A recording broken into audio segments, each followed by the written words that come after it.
படிச்சீங்கன்னா ஒரே மாமிசமும் ஒரே சரீரமாய் இருக்கிறாங்க. அப்ப எத்தனை தலை இருக்கு? ஒரே ஒரு தலை தான் இருக்கு, ஒரே ஒரு சரீரம் தான் இருக்கு. இப்ப எங்க தலை எங்க வாழு? யார் தலை? ரெண்டு பேருமே தலையும் சரீரம் எல்லாமே. ஒரு குடும்பம் வந்துட்டா ரெண்டு பேருக்குமே ஈக்குவல் ரைட்ஸ் இருக்கு. இதுல முக்கால்வாசி கணவர்கள் என்ன பண்ணுவாங்கன்னா, வேலைக்கு போறவங்க, இப்ப எல்லாருமே வேலைக்கு போறோம், கணவன் வேலைக்கு போயிட்டு வந்தோடனே சம்பாத்தியம் எல்லாம் உனக்குதான் போகுது அப்படின்றீங்க. அதுல அடுத்தது நீங்க யோசிச்சு பார்க்கணும், ஒரு மனைவி தன்னுடைய இளமையையும் தன்னுடைய வேலை வாய்ப்புகளையும், நிறைய பேர் வேலைக்கு வர்றவங்க சொல்லுவாங்க, எங்களால 3 வருஷம் வேலைக்கு போக முடியல, காரணம் பிள்ளைகளை நாங்க தான் வளர்த்தோம். நேற்று ஒருத்தங்க வராங்க, எம்சி படிச்சுட்டாங்க, 8th வரைக்கும் கொடுங்க, ஏமா நல்லா படிச்சிருக்கீங்க, 12th வரைக்கும் எடுக்கலாமா? இல்ல எனக்கு பிள்ளைகள் இருக்காங்க, நான் சீக்கிரம் வீட்டுக்கு போகணும். அப்ப அந்த மனைவி உங்களுக்காக ஒரு குடும்பத்தை, உங்களுடைய சந்ததியை உருவாக்குறதுக்கு அவங்க வந்து தன்னுடைய வாழ்நாளையே கொடுக்கறதுனால அவங்க they are equal to you. தலையும் சரீரமும் ஒண்ணுதான். அதனால வீட்டுல இருக்கும் போது சம்பாத்தியம் எல்லாம் உனக்கு தான். வீட்டு வேலை செய்யறது யாரு? ஒரு நாள் இதுதான் சொல்லுவோம், ஒரு நாள் மனைவி மாறலாம், நாங்க ஒண்ணும் செய்யல வீட்டுலன்னு ஒரு நாள் ஃபுல்லா ரெஸ்ட் எடுத்து பாருங்க, என்ன ஆகும் வீடு? கணவனுக்கு என்ன நினைப்புனா, நம்ம தான் வெளியே போறோம், மனைவி வீட்டிலே இருந்து நல்லா சொகுசா இருக்கிறா அப்படின்னு நினைக்கிறோம்.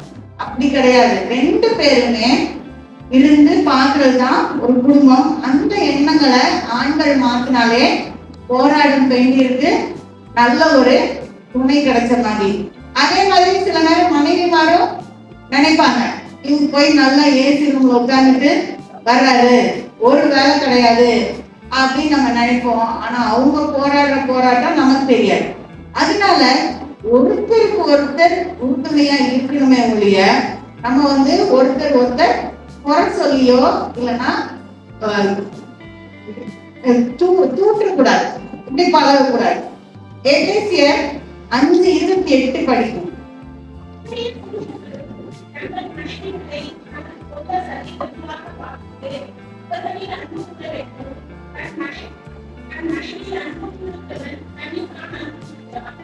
இப்ப பாத்தீங்களா, அதே நான் சொன்ன அதே கான்செப்ட் தான். மனைவியை அன்பு கூறுறவன் தண்ணீர் தான் அன்பு கூறுறான். இப்ப நம்மளே நம்மளை எடுத்து குத்திக்குவோமா?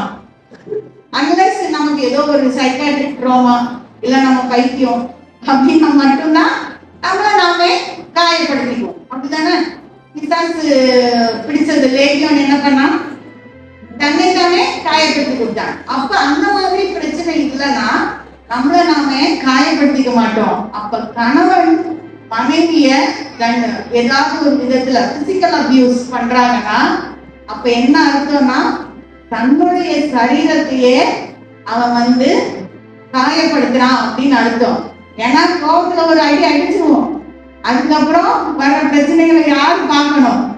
நம்ம தான் ஆஸ்பத்திரி கொண்டு போகணும், அதுக்கப்புறம் நிறைய பிரச்சனைகளை நம்ம பார்க்கணும். அதுதான் இது வந்து ரகசியமா சொல்லிட்டாங்க. நம்மளுடைய சரீரத்தை நம்ம பார்த்துக்கிற மாதிரி நம்ம மனைவியும் நம்ம பார்த்துக்கணுமா? அதே மாதிரி மனைவிகளுக்கு ஒண்ணு சொல்லிட்டு எபேசியர் 5:33 எடுத்து பாருங்க.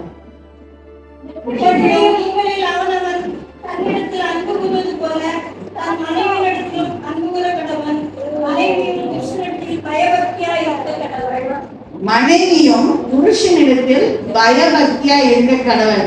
தமிழ்ல பயபக்தி அப்படிங்கிற வார்த்தை யூஸ் பண்ணிட்டு நானும் பார்த்தேன், அது என்ன பயபக்தி? கடவுள் கிட்ட நம்ம பயபக்தியா இருக்கோம், இறைவனை பார்த்து நம்ம பயபக்தியா இருக்கோம்னு இங்கிலீஷ் வெர்ஷன்ல பெட்டரா இருந்தது ரெஸ்பெக்ட். ரெஸ்பெக்ட் அப்படின்ற வேர்டு இருக்கு. ரெஸ்பெக்ட் அப்படின்னா மரியாதை. இப்ப நம்ம கணவனுக்கு கொடுக்க வேண்டிய கனத்தை நம்ம கொடுக்கணும். அட்லீஸ்ட் வீட்டுல 2 அடி அடிச்சா கூட பொது இடத்துலயாவது நம்ம அவருக்கு கொடுக்க வேண்டிய மரியாதைய நம்ம கொடுக்கணும்.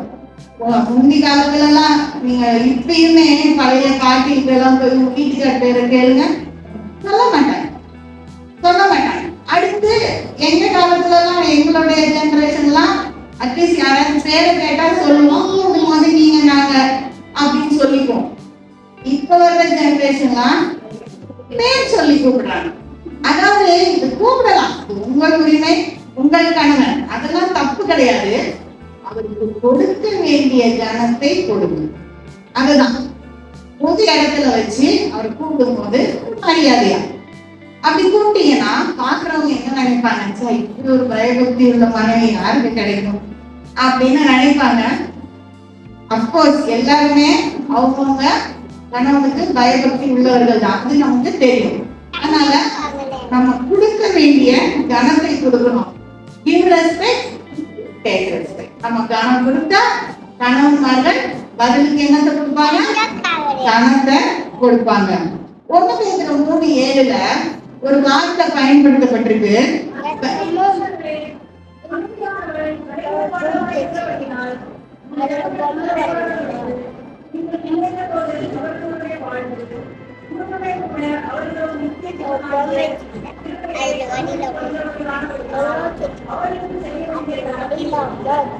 இதுல பலவீன பாண்டம் அப்படின்னு ஒரு வேர்ட் யூஸ் பண்ணிருக்கு.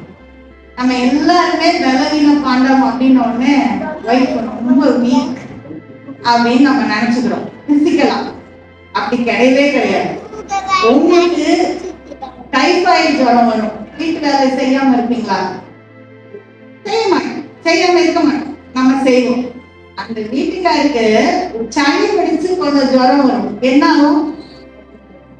அவ்வளவுதான், ஐயோ அம்மா ஆம்புலன்ஸ் கூப்பிடுற அளவுக்கு இங்க ஊரை கூட்டிடுவாங்க.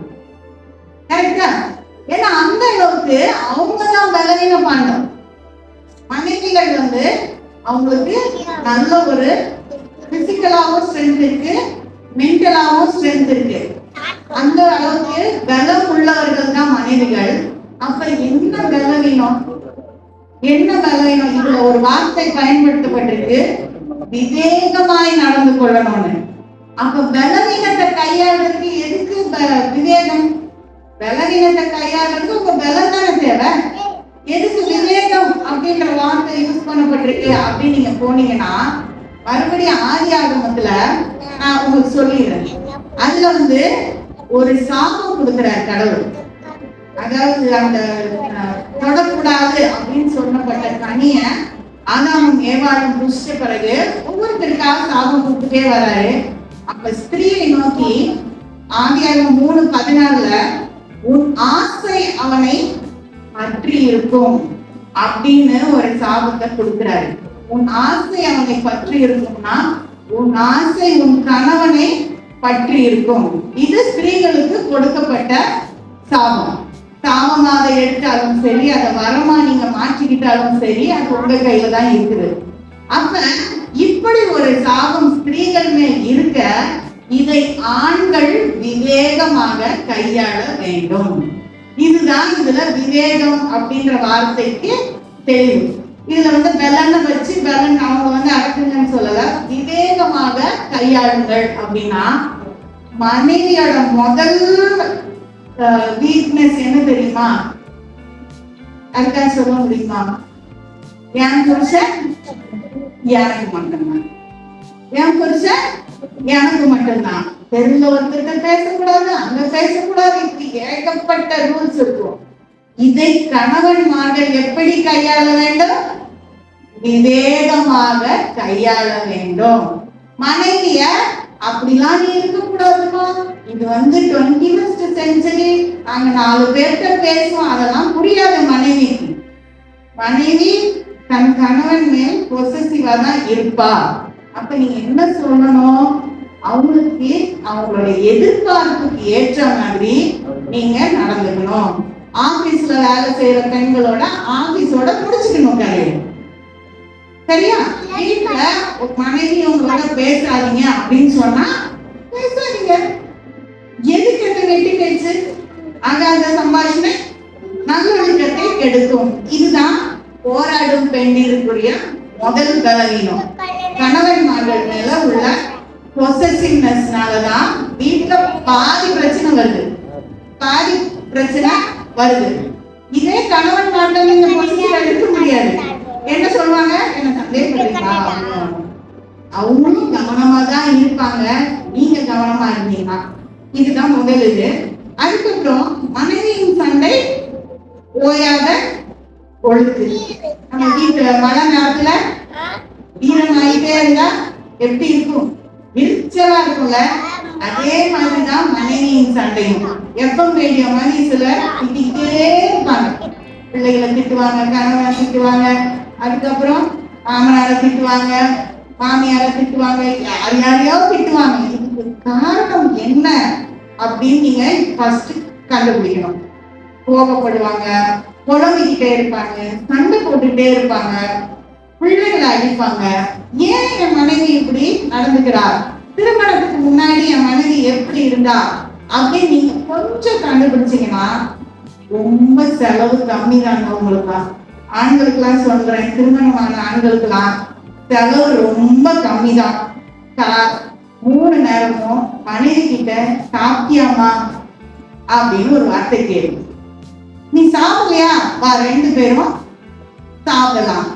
இல்லைன்னா நீ சாப்பிட்ட பிறகு நான் சாப்பிட்றேன்னு சொல்லி பாருங்க. ஒரு வாரத்துல மாற்றம் வரும். வேலைக்கு போயிட்டீங்களா, நீங்க சாப்பிட்ற நேரம் மனைவிக்கு ஒரு போன் பண்ணி சாப்பிட்டியாமான்னு கேளுங்க.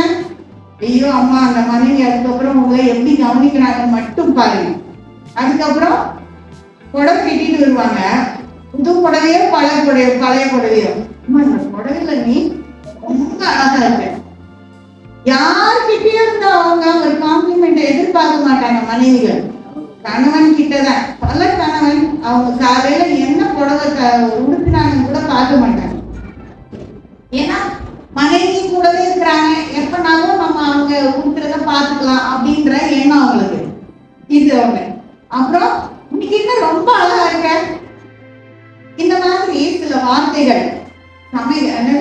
சமையல் ரொம்ப நல்லா இருக்கு.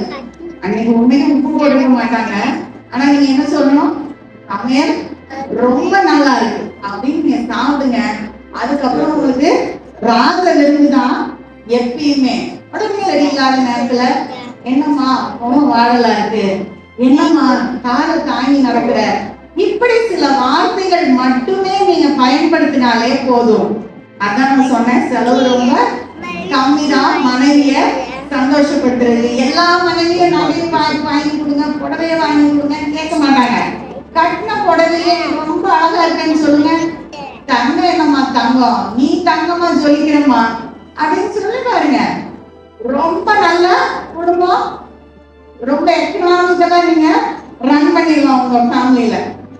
ஏன்னா பெண்கள் பொறுப்பு அதிகம் உள்ளவர்கள். நம்ம நீதிமொழிகள் 31 அதிகாரம் தான் நம்ம எப்பயுமே பெண்களுக்காக எடுக்கப்படுகிற அதிகாரம்.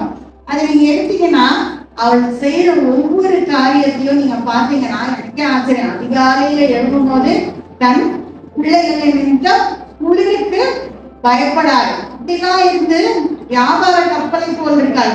நிறைய வசனங்கள் இருக்கு. அப்ப ஒரு பெண்ணை நீங்க எடுத்துக்கிட்டீங்களா, அவ படிச்சவளோ படிக்காதவளோ குள்ளமானவளோ உயரமானவளோ எந்த நிறத்துல இருந்தாலும் சரி, ஒரு பெண் அப்படின்னா அவளுக்கு நீங்க ஒண்ணு கொடுத்தீங்கன்னா அதை திரும்பி பல மடங்கா அவ கொடுக்கக்கூடிய தன்மையுடையவள் தான் பெண். ஒரு வித்தை கொடுத்தீங்கன்னா ஒரு குழந்தைய கொடுப்பா, ஒரு வீடை கொடுத்தீங்கன்னா ஒரு குடும்பத்தை கொடுப்பா, மளிகை பொருட்களை கொடுத்தா உங்களுக்கு விருந்தை கொடுப்பா, நீங்க புண்மையை மட்டும் கொடுத்தீங்கன்னா உங்களுக்கு மகிழ்ச்சியை கொடுப்பா. அதே நேரத்துல அவ மேல கொஞ்சமா குப்பை தூக்கி போடுங்க, ஒரு குப்பை லாரியே உங்க மேல தள்ளி விட்டுருவான். இதுதான் ரகசியம். ஏன்னா அதுல இருக்குல்ல எபேசியர்ல, இந்த ரகசியம் பெரியது, இந்த ரகசியம் பெரியது. அந்த ரகசியத்தை நீங்க தெரிஞ்சுக்கிட்டீங்கன்னா உங்க மாதிரி மகிழ்ச்சியான ஆணும் கிடையாது பெண்ணும் கிடையாது. ஏன்னா அதாவது எல்லாருமே நம்ம எதிர்பார்த்த மாதிரி வர மாட்டாங்க. நீங்க யார திருமணம் செய்தாலும் சரி, வீட்டுல பார்த்து செஞ்சாலும் சரி, நீங்களா விரும்பி கல்யாணம் பண்ணிட்டாலும் சரி, இல்ல நீங்க தேடி பிடிச்சி 7 கடலை தாண்டி கல்யாணம் பண்ணிட்டு வந்தாலும் சரி, மனைவி தான், கணவன் தான். அப்ப அதை நீங்க எப்படி கையாளுறீங்க அப்படின்றதுலதான் நம்மளுடைய விவேகம் இருக்குது, நம்முடைய விவேகம் இருக்குது. அதே மாதிரி ஒரு குடும்பத்தை கட்டணும் அப்படின்னா யார் கையில இருக்கு சொல்லுங்க பார்க்கலாம். பெண்கள் கையில மட்டும்தான் இருக்கு. ஏன்னா பல இடங்கள்ல மகனே மகனேன்னு இருக்கும். இங்கிலீஷ்ல பாத்தீங்கன்னா மேன் இருக்கும். ஆனா நீதிமொழிகள் 16:1 ரொம்ப தெளிவா ஒரு வசனம் கொடுத்திருக்காங்க. 14:1.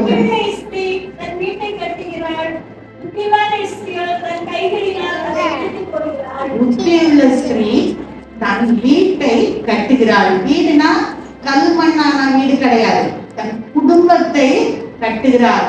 புத்தி இல்லாதவளோ தன் கைகளினால் அதை இடித்துக் கொள்வாள். வாழ்வதும் பெண்ணாலே, அழிவதும் பெண்ணாலே. இதுதான் உலகத்தாரோட விளக்கம். அதெல்லாம் தெளிவா கொடுத்திருக்காங்க. புத்தி உள்ள ஸ்திரீ தன் வீட்டை கட்டுகிறாள். அப்போ பொதுவா நம்ம குடும்பத்துல, நம்ம சமுதாயத்துல நம்ம பார்க்கும்போது ஒரு ஆண் இறந்துட்டா 6-7 பெண்கள்னா கூட, பிள்ளைகள்னா கூட, அந்த பெண் தனியா நின்று அத்தனை பிள்ளைகளையும் படிக்க வச்சு அவங்க ஆளாக்கிடுவாங்க. இது ஒரு பெண், அவங்க படிக்கலன்னா கூட தன் பிள்ளைகளை படிக்க வச்சு. திருச்சில இருந்து ஒரு அங்கிள் வந்தாங்க. அவங்க சொன்னாங்க, எங்க வீட்டுல நாங்க 7 பேர், அம்மா மட்டுமே எல்லாருமே கவர்மெண்ட் சர்வீஸ்ல இருக்காங்க. 7 பிள்ளைகளுமே கவர்மெண்ட் சர்வீஸ்ல இருக்காங்க. இப்படி பல உதாரணங்கள். புதுப்பட்டிக்கு ஒரு அம்மா ஃபோன் பண்ணி சொன்னாங்க, எங்க வீட்டுல 5 பெண் பிள்ளைகள், 5 பெண் பிள்ளைகள். எங்க அப்பா சின்ன வயசுல எங்களை விட்டுட்டு போயிட்டாரு. எங்க அம்மா எல்லாரையும் படிக்க வச்சு நல்ல ஒரு வேலையில சேர்த்து விட்டுருக்காங்க அப்படின்னு சொல்லுவாங்க. இதே ஒரு மனைவியை இழந்த ஆனால் திறமையாக தன் பிள்ளைகளை படிக்க வைக்க முடியாது. ஏன்னா புத்தி உள்ள ஸ்திரீ தான் வீட்டை கட்டுகிறார். அப்போ கணவன் இருக்கிறாங்க, எக்ஸப்ஷன்ஸ் இருக்கதான் செய்யறாங்க. பல ஆண்கள் தனியா நின்று தங்கள் பிள்ளைகளை ஆளாக்குகிறார்கள். அதெல்லாம் நம்ம இல்லைன்னு சொல்லக்கூடாது, அதுவும் இருக்குது. அதனால இப்ப பெண்களுக்கு நீங்க சமுதாயத்துல பாத்தீங்கன்னா, இப்ப இது நம்ம குடும்பத்தை பத்தி நம்ம பேசிருக்கோம். இது எல்லாமே குடும்பத்துல. இப்ப வீட்டுல பிள்ளைங்க உள்ள வந்தவங்க என்ன பண்ணுவாங்க? அம்மா தான் கூப்பிடுவாங்க. எதுக்குதான் அம்மாவை கூப்பிடுறாங்கன்னு பிள்ளைங்களுக்கே தெரியாது. அதே மாதிரி அப்பா அங்கதான் இருப்பாங்க. அப்பாட்ட என்ன கேட்பாங்க? அம்மா எதுக்கு என்கிட்ட சொல்லுன்னா ஒண்ணுமே காரணம் இருக்க, அம்மா வேணும். இப்படிதான் நம்ம எல்லாருக்கும் தேவை. அதே மாதிரி நம்ம பணிபுரியும் இடத்துலயும் நம்ம வேணும். அப்ப நம்ம இருக்கணும்னா நம்ம என்ன பண்ணணும்? நம்மள நாமே பார்த்துக்கணும். நிறைய பெண்கள் பண்ற தப்பு இதுதான். செல்ஃப் கேர் அப்படின்றது கிடையவே கிடையாது. நாம் யாருடைய ஆலயமா இருக்கிறோம்? தேவனுடைய ஆலயமா இருக்கணும். ஒண்ணு நீங்க நம்ம தேவனுடைய ஆலயத்தை நம்ம எப்படி பாதுகாத்துக் கொள்ளணும்? பரிசுத்தமா பாதுகாத்துக் கொள்ளணும். இன்னொன்னு ஹெல்த்தியா நம்ம பாதுகாத்துக் கொள்ளணும். கண்ட நேரத்துல சாப்பிடுறது, கண்ட நேரத்துல தூங்குறது. யாரு வீட்டுல இருக்கிறவங்க ஸ்நாக்ஸ் பிள்ளைங்களுக்கு வாங்கி வச்சதெல்லாம் நம்ம சாப்பிடுறது. இந்த மாதிரி சிலருக்கு ஹேபிட் இருக்கு. இதுக்கு காரணம் செல்ஃப் கேர் கிடையாது. வாக்கிங் போறதுக்கு நமக்கு நேரம் இருக்காது. இந்த மாதிரி நம்மள நாமே பாத்துக்கிறது கிடையாது. 45 வயசுக்கு அப்புறம் என்ன ஆகும்? மிஷினோட ஓட்டம் நின்று போயிருப்பாங்க. யாருக்கு என்ன ஆசை? நிக்காது, கொஞ்சம் குறைஞ்சிரும். அந்த வேகம் குறைஞ்சிரும். அதுக்கப்புறம் ஒரேடியா சொன்ன மாதிரிதான் சீக்கிரமே பெண்கள் பலவீனம் ஆகுறதுக்கு காரணம் நம்மள நாமே பார்த்துக்கிறது இல்லை. அதுக்கு இன்னும் காலையில எழுதணும்னு லிப்ஸ்டிக் போடுங்க, பவுடர் போடுங்க, அதெல்லாம் கிடையாது. இன்னர் ஹெல்த் நமக்கு ரொம்ப முக்கியம். நம்ம நல்லா சாப்பிடணும். சத்து உள்ளத பிள்ளைகளுக்கு கொடுக்குற மாதிரியே, கணவனுக்கு கொடுக்குற மாதிரியே நம்மளும் சாப்பிடணும். நம்ம என்ன பண்ணுவோம்? முக்கால்வாசி பிள்ளை சாப்பிடுறோம், கணவன் சாப்பிட்டு மீதி ரசம் சாப்பாடை போட்டு சாப்பிடுறோம். அப்படி கிடையாது. பிரிக்கிறத உங்க பிள்ளைகளுக்கும் சேர்த்து உங்களுக்கும் சேர்த்து நீங்க பிரித்து சாப்பிட்டீங்கன்னா சத்துள்ளவர்களா நீங்க இருப்பீங்க. அதனால உங்களை நீங்களே பாதுகாத்துக் கொள்ளணும். இல்லைன்னா யூ வில் பி ரீப்ளேஸ்ட். நான் ஒரு ஆர்டிக்கல் ஒண்ணு படிச்சுட்டு இருந்தேன். அதுல ஒரு பெண்ணை பத்தி போட்டிருந்தாங்க. அதுல அந்த பெண் காலையில போய் காலையில எழுந்தோடனே சமையல் பண்ணுவாங்க. அப்புறம் பிள்ளைங்களை கொண்டு போய் ஸ்கூல்ல விடுவாங்க. அடுத்த வீட்டுக்கு வந்தோடனே மாமனார், வயதான மாமனார் மாமியார் அவங்களை கவனிச்சுக்கணும். கொஞ்ச நேரம் கழிச்சு திரும்பி பிள்ளைங்களை கூட்டிட்டு வரணும். கூட்டிட்டு வந்த உடனே கணவன் வீட்டுக்கு வருவாரு, அவருக்கு தேவையானதெல்லாம் செய்யணும், திரும்பி இரவு சமைக்கணும். இதுதான் இவங்களுடைய வாழ்க்கை. இவங்க யார் ஃப்ரெண்ட்ஸ் எல்லாம் போய் கூப்பிடுவாங்க, வா கொஞ்ச நேரம் கொஞ்சம் மைண்ட் ரிலாக்ஸ் ஆகி கொஞ்சம் நம்ம வெளியே எங்கேயாவது போனா அவங்க எங்கேயுமே போக மாட்டாங்க. இதுதான் என் ரொட்டீன் அப்படின்னு சொல்லிட்டே இருப்பாங்க. அவங்களுக்குள்ள இந்த புற்றுநோயை அவங்க கவனிக்காம அவங்க கொஞ்ச நாள்ல இறந்துடுறாங்க. இறந்த பிறகு இவங்களுடைய தோழி ஒருத்தங்க அந்த கணவனை ஒரு இடத்துல சந்திக்கிறாங்க. சந்திச்ச உடனே கேட்கிறாங்க, அவ இல்லாம வாழ்க்கை எப்படி இருக்குது உங்களுக்கு அப்படின்னா. கொஞ்ச நாள் கஷ்டமா இருந்துச்சு, அப்புறம் இப்ப கொஞ்சம் எல்லாமே சரியாயிடுச்சு. காலையில பிள்ளைங்களை கூப்பிட்டு போறதுக்கும் வர்றதுக்கும் நான் ஒரு டாக்ஸி அரேஞ்ச் பண்ணிட்டேன். மத்தியானத்துக்கு மேல என் பெற்றோரை பார்க்கறதுக்கு நான் ஒரு நர்ஸ் அப்பாயிண்ட் பண்ணிட்டேன். சாயங்காலம் எங்க எல்லாருக்கும் சமைச்சு தர்றதுக்கு ஒரு குக் அப்பாயிண்ட் பண்ணிட்டேன். நான் இப்போ எல்லா வேலையும் முடிச்சுட்டு டென்னிஸ் விளையாட வரேன். அந்த அளவுக்கு எனக்கு நேரம் கிடைக்குது, எல்லாமே சரியா போயிட்டு இருக்கு அப்படின்னு சொன்னாங்க. இந்த ஒரு பெண் அப்பவே கொஞ்சம் தன்னை கவனிச்சிருந்தாங்கன்னா அவங்க உயிரோட இருந்திருப்பாங்க.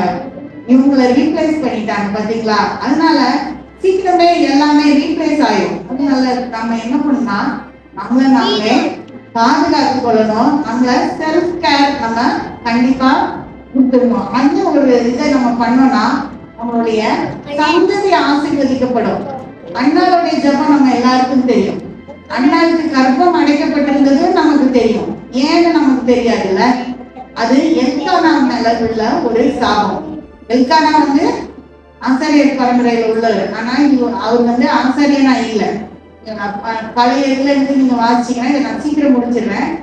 அண்ணாவின் ஜபம் தன் கணவனுடைய குடும்ப சாபத்தை உடைத்தது. அண்ணாவுடைய ஜபம் தன்னுடைய கணவனுடைய குடும்ப சாபத்தை உடைத்து மறுபடியும் சாமுவேல் மூலமாக ஆசாரியர் வேலையை துவங்க வைத்தாள் அண்ணா. அந்த மாதிரி குடும்பத்தை கற்றவங்களா இருக்கணும். அதுக்கு நீங்க உங்களை நீங்களே பாதுகாத்து கொள்ளணும். ஒரு நிமிஷம் கண்ண ஜெபம் பண்ணுவோமா? உங்களை ஏசப்பா இந்த காலை வேலை தந்திருக்காம நன்றியோடு கூட துதிக்கிறோம் ராஜா. அப்பா இந்த நேரத்திலே அப்பா அந்த பெண்கள் நியாயத்துக்காக நன்றியோடு கூட துதிக்கிறோம். இந்த நாளிலே நிறைய காரியங்களை நாங்கள் பேசுவதற்கு உதவி செய்தே அதுக்காக நன்றி ராஜா. அப்பா பெண்களை ஆசீர்வதித்து குடும்பத்தின் தூண்களாக வைத்திருப்பதற்காக நன்றி ராஜா. அதை புரிந்து கொண்டு இந்த சமுதாயமும் அப்பா அவர்கள் உறுதுணையா இருக்கும், கிறிஸ்துவை அவர்களோடு இருக்கும் என்பது செய்வடியா ஜெபிக்கிறோம். பிரச்சனைகளோடு இருக்கும் எல்லாருக்கும்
2வது வாரம் அனுசரிக்க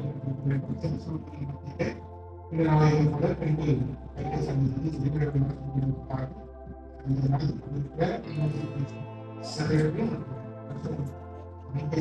ஒவ்வொருவருக்கும் நன்றி இதனாலேயே அவருடைய வார்த்தை பழகிக் கொண்டிருக்கிறார்.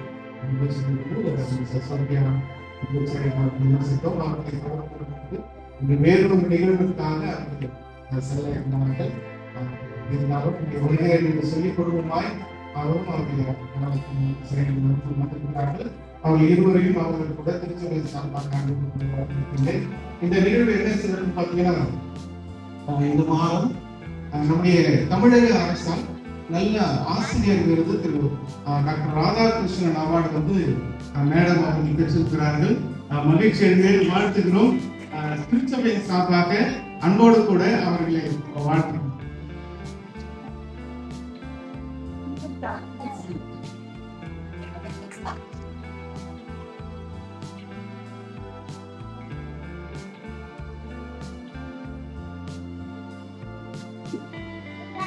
கடந்த காலம் நம்முடைய குருசேகர ஆண்டுகளான மிஷன் பெஸ்டிவல் சிறப்பாக நடைபெற்றது. நம்முடைய திருச்சபையில் வந்து சிறப்பாக அநேகர் இந்த நிகழ்விலே நம்முடைய திருச்சபையின் சார்பாக கவர் மூலமாக 13,200 ரூபாய் கொடுக்கப்பட்டுள்ளது. சண்டே ஸ்கூல் பிள்ளைகள் மூலமாக ஸ்டால் வைத்து 2,000 ரூபாய், யூத் ஃபெலோஷிப்பின் மூலமாக 1,860 ரூபாய், விமன்ஸ் ஃபெலோஷிப் 1000 டிஃபன் பண்ணியிருந்தாங்க. அது மட்டும் இல்லாம மதியம் 65 7,290 ரூபாய் கொடுத்திருக்கின்றார்கள். 3 குழுவிற்கு நன்றி தெரிவித்துக் கொள்கிறோம். 7 பொருட்கள் நம்முடைய திருச்சபை வந்து வைத்திருந்தீர்கள். அதன் மூலமாக 4,300 ரூபாய் கிடைக்கப்பட்டிருக்கிறது. ஆகவே நம்முடைய திருச்சபையின் சார்பாக 28,650 ரூபாய் நாம் குருசேகரத்துக்கு கொடுத்திருக்கின்றோம். இதை கொடுத்த, ஏலத்தை வைத்த, ஏலத்தை எடுத்த, பங்கு கொண்ட அனைவருக்கும் திருச்சபையின் சார்பாக நன்றியை தெரிவித்துக் கொள்கின்றோம். நம்முடைய திருச்சபையிலே பர்த்டே மற்றும் திருமண நாட்களை நீங்கள் கொடுக்க சொல்லி ஏற்கனவே கொடுத்திருக்கின்றோம். திருப்பி நிறைய பேர் கொடுக்காம இருக்கிறீங்க. ஒரு மாதத்திலிருந்து நாங்கள் புதியதாக அதை ஒழுங்கு செய்ய இருக்கின்றோம். ஆகவே தயவு செய்து திருப்பி கொடுக்குமாறு அன்போடு கேட்கின்றோம். இந்த மாதம் 29ஆம் தேதி ஒவ்வொரு மாதமும் நடைபெறும் பைபிள் எக்ஸாம் அடுத்த வாரம் நடைபெறும். அதற்கான வேத பகுதிகள் நாம குரூப்ல போட்டிருக்கிறோம். மொத்தம் 11 கேள்விகள் கேட்கப்படும். 10 கேள்விகளுக்கு 13 ஆன்சர்ஸ் கொடுக்கப்படும். இந்த முறை பதில்களும் கூட கொடுக்கப்படும்.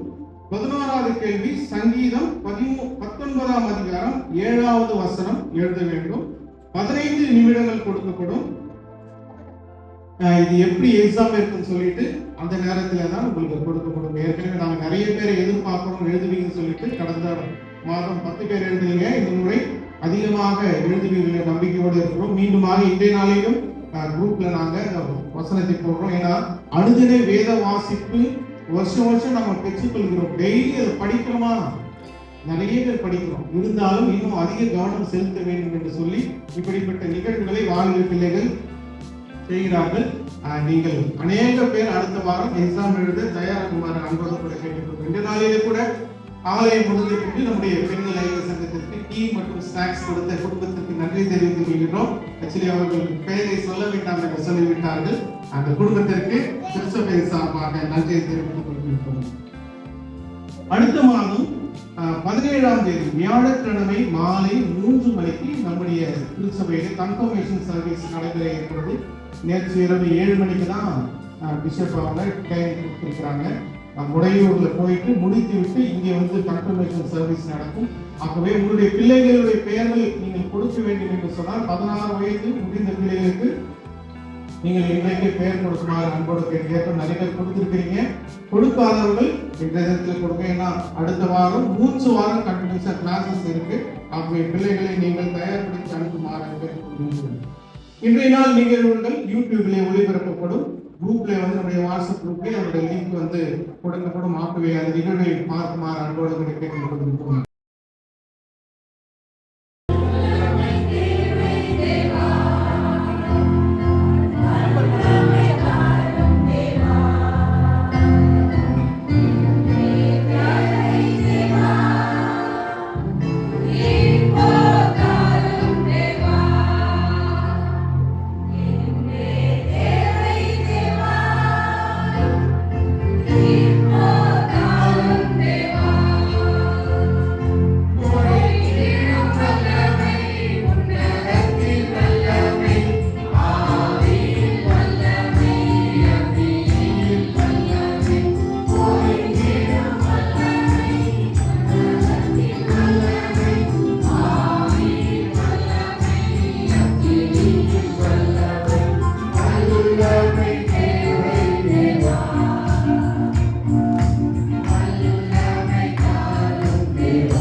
ஆலயத்தின் நவநீதங்கள் ஆகிய நாங்கள் மகளிர் ஐக்கிய சங்கத்தின் நோக்கங்களை எங்கள் சொந்த வாழ்வில் ஏற்று நிறைவேற்றி அயலாருக்கு இடையே அவர்களை பரவ செய்வோம் என வாக்கு கொடுக்கிறோம். ஐக்கிய சங்கத்தின் நோக்கங்கள்: அங்கத்தினர்கள் ஜபத்திலும் வேத வாசிப்பிலும் சேவையிலும் சாட்சியிலும் ஒன்றுபடுத்தவும் உள்ளார்ந்த ஆன்மீக வாழ்வில் வளர உதவி செய்தல், கிறிஸ்துவ திருமணத்தின் குடும்ப வாழ்வின் தூய்மையை காத்துக் கொள்ளவும் பிள்ளைகளை கிறிஸ்துவ ஒழுங்கில் வளர்க்கவும் உதவுதல், மகளிர் திருச்சபை வாழ்விலும் சமுதாய வாழ்விலும் பங்கேற்று உழைக்கவும் தலைமை பொறுப்பேற்க பயிற்சி அளித்தல், சமுதாயத்தின் அடித்தள மக்களுக்கு சேவை செய்யும் மக்களிடையே நீதி சமாதானத்திற்கென உழைக்க அங்கத்தினர்களை அழைத்து ஊக்குவித்தல், மகளிர் சங்க மன்றாட்டு. எங்கள் அன்பின் இறைவா, ஒரு திருமைந்தன் எங்கள் ஆண்டவர் இயேசு கிறிஸ்துவே வாழ்ந்த காலத்தில் பெண்களின் உத்தம சேவையை ஏற்றுக்கொண்டாரே. இந்நாட்களிலும் எங்கள் சேவையையும் ஏற்றுக்கொண்டு அவற்றை உமது திருப்பெயரின் மகிமைக்காக ஆசீர்வதியும்.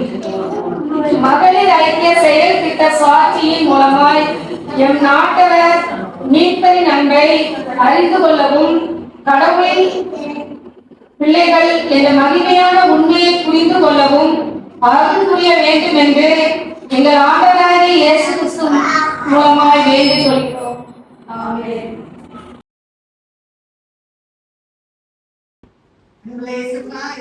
மத்திய வேலை தந்ததுக்காக நன்றியோடு துதிக்கிறோம் ராஜா. அப்பா, இன்றைய தினத்திலும் பெண்கள் ஞாயிறாக நாங்கள் அனுசரிக்கிறதுக்கு கிருபை செய்தீரே. நன்றி ராஜா. பெண்கள் சபையின் முக்கியமான அங்கத்தினர்கள் என்பதை நீ உறுதி செய்வதற்காக இந்த நாளை நாங்கள் நியமித்திருக்கிறோம் என்று நீர் அறிவீர் ராஜா. இங்கு வருகிற ஒவ்வொரு பெண்கள், வாலிப பெண்கள், அப்பா, குடும்ப பெண்கள், வயது சென்ற சின்ன பிள்ளைகள் எல்லாரையுமே தொடும் தாப்பனே, அவர்களும் உண்மையிலே வளரவும் அவர்கள் உம்முடைய பாத சுவடுகளை பின்பற்றி நடக்கும் நீ கிருபை செய்யும்படியா ஜெபிக்கிறோம் ராஜா. உண்மை போலவே நாங்கள் உம்முடைய பாத சுவடுகளே நடந்து உறுதியற்றோர் போல் நடந்து கொள்ள உதவி செய்யும். அப்பா, ஆண்களுக்காகவும் ஜெபிக்கிறோம் ராஜா. அவர்களும் அப்பா பெண்களுக்கு உறுதுணையாக இருக்கவும் அவர்கள் இன்னும் அந்த சமுதாயத்தை கட்டி அமைப்பதற்கு பெண்களை நல்வழிப்பட்டும் உதவி செய்யும்படியா ஜெபிக்கிறோம் தாமனே. கிருபை பிரசனம் பாதுகாப்பு இந்த சபையோடு இருக்கட்டும். எல்லாரையும் நீ ஆசீர்வதி. இயேசுவின் நாமத்தில் ஜெபிக்கிறோம் பிதாவே.